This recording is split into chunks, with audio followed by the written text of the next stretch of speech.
నైరుతి రుతుపవనాలు కేరళ తీరాన్ని తాకాయి. గత ఏడాదితో పోలిస్తే ఈ సంవత్సరం రుతుపవనాలు ఆలస్యంగా దేశంలోకి ప్రవేశించాయి. దీంతో కేరళలోని 3 జిల్లాలకు ఐఎండీ ఆరెంజ్ హెచ్చరికలు జారీ చేసింది.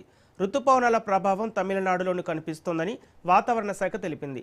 ఆ రాష్ట్రంలోని 15 జిల్లాలకు భారీ వర్ష సూచన ఉన్నట్లు ఐఎండీ వెల్లడించింది. రుతుపవనాలు తెలంగాణలోకి ప్రవేశించేందుకు మరో వారం రోజుల సమయం పట్టే ఛాన్స్ ఉన్నట్లు వెదర్ శాఖ స్పష్టం చేసింది.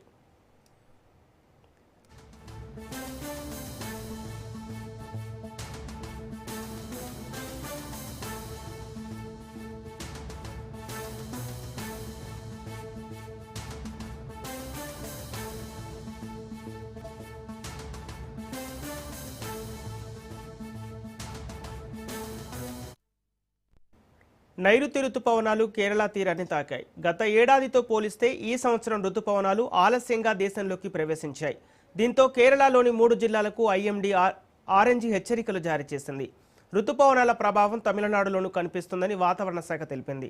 ఆ రాష్ట్రంలోని 15 జిల్లాలకు భారీ వర్ష సూచన ఉన్నట్లు ఐఎండీ వెల్లడించింది.